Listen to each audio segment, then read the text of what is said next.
राधे राधे, हरे कृष्णा। कैसे हो आप सभी लोग? आशा करती हूँ आप सभी परम मंगल में होगे, स्वस्थ होगे, अच्छे होगे। सबसे पहले आप सभी को गणेश चतुर्थी की अनंत और अनंत शुभकामनाएं। बहुत इंपॉर्टेंट वीडियो है, सभी को जरूर और जरूर देखनी है। श्रीमद् भागवत महापुराण से ये प्रमाण लेके आई हूँ कि गणेश चतुर्थी पे जो भी चांद के दर्शन कर लेता है, मतलब भाद्र का महीना शुक्ल पक्ष की चतुर्थी तिथि को जो भी चंद्र दर्शन करता है, जिसको गणेश चतुर्थी के नाम से भी संबोधित किया जाता है, इस दिन सभी के घरों में गणेश जी का आगमन होता है। इस दिन जो भी चंद्र के दर्शन कर लेता है उस पे कलंक अवश्य लगता है। इस कलंक से तो भगवान श्री कृष्ण जी अपने आप को नहीं बचा पाए थे, उन पर भी मणि की चोरी का कलंक लग गया था। तो आपसे मेरी हाथ जोड़कर निवेदन है कि गणेश चतुर्थी पर भूल कर भी चांद के दर्शन नहीं करने हैं। कब है गणेश चतुर्थी? 7 तारीख को गणेश चतुर्थी का उत्सव बनाया जा रहा है। 7 तारीख को ही आपके और हमारे घर में गणेश जी का उत्सव होगा। 7 तारीख को ही आपके और हमारे घर पे गणेश जी का आगमन होगा। उत्सव की वीडियो मैं कभी और किसी पे बनाऊंगी, लेकिन ये वीडियो केवल इसी पे आधारित है कि अगर आपने भूलकर गणेश चतुर्थी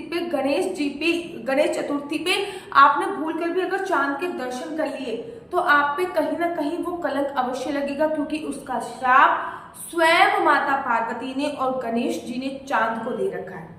एक बार चांद देवता बड़े गणेश जी का मजाक बना रहे थे कि आप मोटा पेट है, हाथी वाला सर लगा हुआ है, ये है वो है, ये तो इतना मोटा है, तो छोटी सी सवारी पे चलता है, तो को शर्म नहीं आती।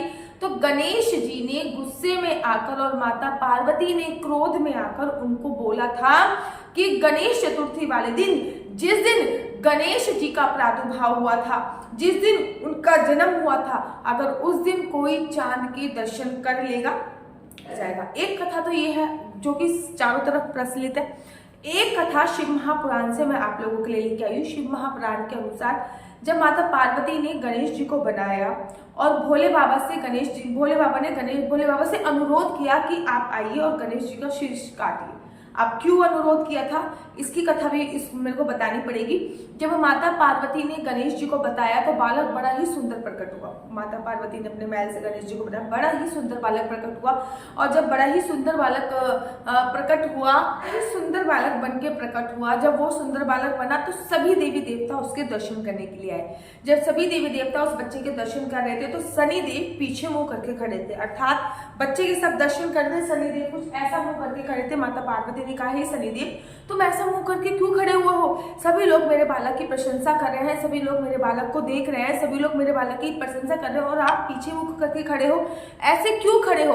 तब शनिदेव ने कहा कि मेरी धर्म पत्नी ने मुझे श्राप दे रखा है कि मैं जिसके तरफ भी अपना मुख कर दूंगा उसकी शनि की 7.5 प्रारंभ हो जाएगी, उसके बुरे दिन प्रारंभ हो जाएंगे। अब शनिदेव को श्राप क्यों दिया था वो किसी और वीडियो में मैं आप लोगों को बताऊंगी।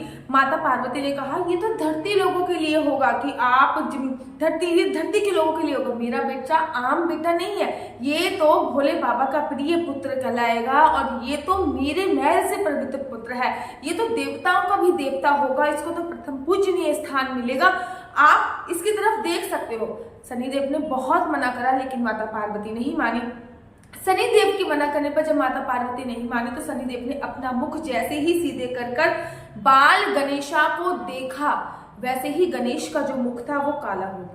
शनिदेव ने क्षमा प्रार्थी कहा कि माता, मैंने तो आपसे पहले ही बोला था कि मैं जिसकी तरफ भी मुख कर लूंगा उसकी शनि की 7.5 प्रारंभ हो जाएगी और उसका मुख काला पड़ जाएगा। शनिदेव तो अपने घर पर चले गए। माता पार्वती बड़ी ही व्याकुल हो गई, माता पार्वती टेंशन में रहने लगी। तो उन्होंने भोले बाबा को मन ही मन में याद किया कि हे प्रभु, ऐसे तो मेरे बच्चे को कोई देखेगा नहीं, क्योंकि मेरे बच्चे पे शनि की 7.5 प्रारंभ हो गई है, उसका मुख भी अजीब सा हो गया, आप कृपा करके कोई सोल्यूशन निकालिए, कृपा दृष्टि बनाए रखिए। तब भोले बाबा ने मानसिक रूप से माता पार्वती से बात करते हुए बोला था कि माता पार्वती, आपको मेरे पे यकीन है ना?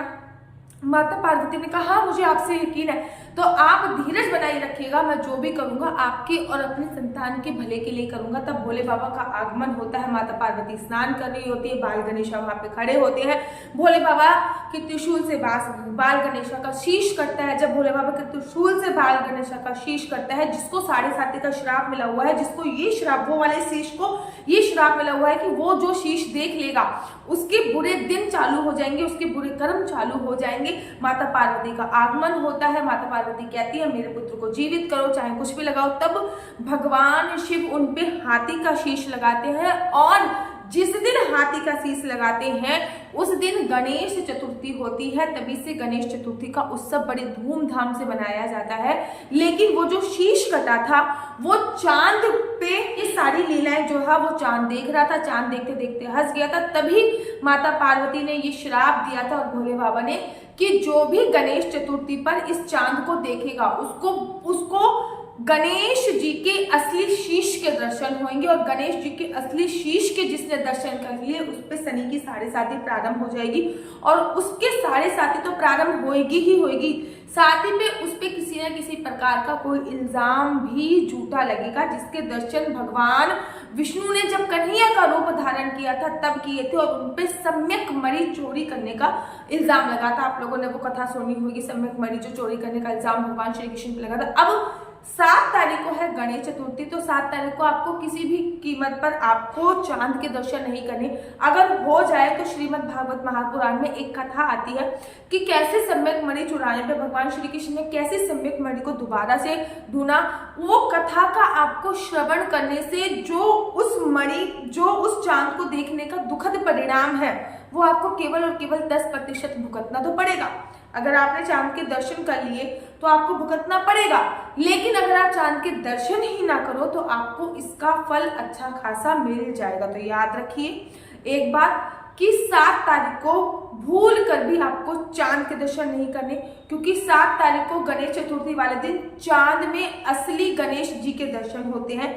गणेश जी का असली सिर शरापत सिर है, अर्थात उसके दर्शन भूल कर भी नहीं करने। एक बात याद रखिए, जब भी आप गणेश चतुर्थी पे गणेश जी लेके आ रहे हैं तो उनके तो नियम अनेकों होते हैं, लेकिन उस दिन भूल कर भी चांद के दर्शन नहीं करने। आशा करती हूँ आपको मेरी वीडियो अच्छी लगती होगी। अगर आप लोग अपनी कुंडली मुझसे दिखवाना चाहते हैं तो मेरा व्हाट्सएप नंबर है 429202565। मैं दोबारा से रिपीट कर देती हूँ, 429202565। नीचे दिया गया है आपका फ्यूचर क्या होगा, आपके बच्चे का फ्यूचर क्या होगा, आप को जॉब करनी है, बिजनेस करनी है, करियर से रिलेटेड अगर बातें करनी है, कौन सी फील्ड में जाना है, किस फील्ड में जाना है, ये सारी जानकारी चाहिए तो आप अपनी कुंडली के माध्यम से मुझसे प्राप्त कर सकते हैं। कुंडली देखना बिल्कुल भी फ्री नहीं है, कुंडली देखने के थोड़े से चार्ज है। अगर आपको मेरी वीडियो अच्छी लगती है तो आप अपना यूट्यूब चैनल हरि बोल को लाइक से सब्सक्राइब करना बिल्कुल भी मत भूलिए, और 7 तारीख को भूल कर भी चांद के दर्शन मत कीजिए। राधे राधे, हरे कृष्णा, हरि बोल।